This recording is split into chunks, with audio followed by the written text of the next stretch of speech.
All right, I'm back, guys. So yeah, what I was saying is, I learned a lesson as far as like pre-sale goes, because the place wasn't completely sold out, and I was thinking to myself, you know, if it was on the pay structure of tickets only, which is what I want. Once I have that grown audience and and I can sell out places and do all of that stuff, that's the side of me, that's a part of me that wants to get that. But I have to reach that number of audience members to really want that pay scale. And I do want that pay scale, but I got to get my numbers up first. You know what I mean? So my point is, you know, I love chess. It is strategy. And what I love about it is thinking multiple steps ahead and kind of seeing the horizon, so to speak, right? And I was thinking to myself, I was like, in short, here's what I was thinking. The emphasis, it's like a magic trick. I didn't really think about it before, but I do now. And now I'm thinking about it always, which is this. The emphasis of pre-sale is so important.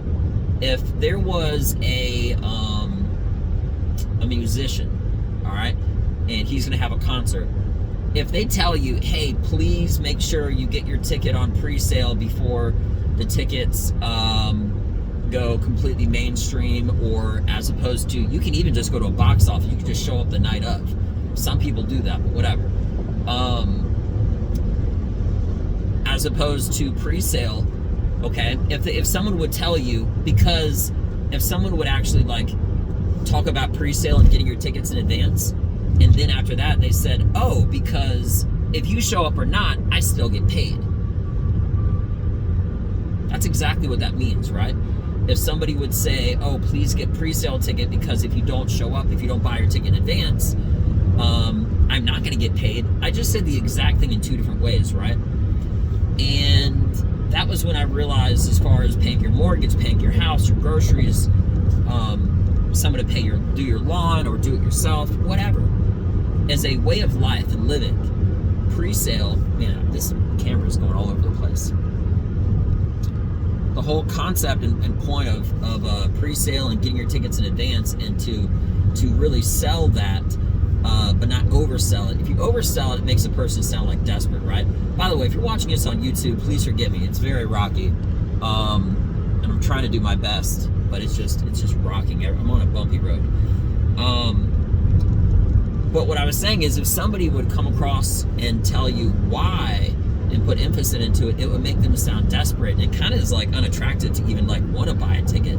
I'm being honest, I wouldn't want to, right?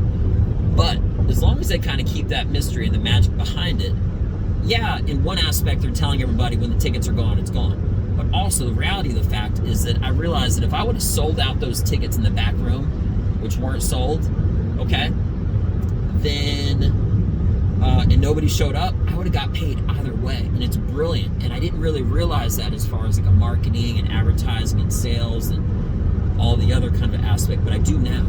And it was an indirect lesson that I learned, and I'm really, really happy. And it is a very valuable lesson to learn. Pre-sale is everything. You know, I want to go to a place and know that hypothetically, if it had 5,000 people and only 5 people showed up, as long as everybody paid for their ticket in advance, of course I would want everybody to be there.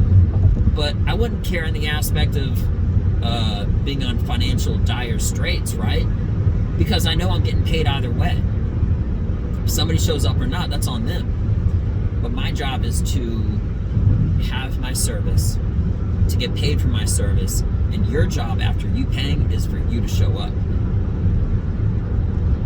It really is like a contractual agreement between somebody giving somebody what they really want, which is a good time, fun, happiness, some crazy stories, learning about me. And I have enough crazy stories to go around. I don't even talk about living in Russia as far as my comedy goes until about like minute 18 exactly. Again, technically it should be like 18:02, give or take, you know, something happening, but I'm very, very exact in all my measurements for my timing and my comedy, and I know exactly how I'm doing everything. But anyway, so yeah, that was like an indirect lesson, and it was just one of the best nights ever, and I can't wait I networked great. I did really good. I met a lot of new people, and every lesson that I take, I move it, and every lesson that I take, I really do build off of that, and I'm progressive with it, because that's what all these lessons are for. They're for building off of your last idea and to get better with your next one, with your next success, with your next movement, whatever, right? So it was an amazing show. It was one of the most rewarding experiences, knowing that I learned a lesson on Friday, I applied it on Sunday, and I did so good on Sunday, it opened up new job opportunities for me next month and the month after. So, my standard is excellence. That really is my standard. I really, really believe that, and I work for that. I work very, very hard at it. And I may be unorthodox, but that's part of the key to my success, is doing things different.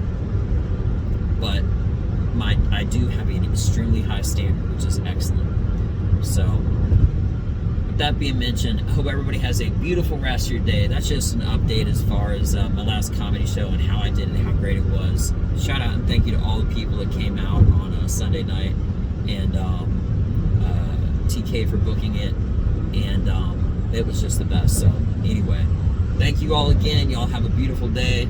I'll be in touch with you soon. More good news on the horizon awaits. I'm Benja Welldone. Check me out. Peace.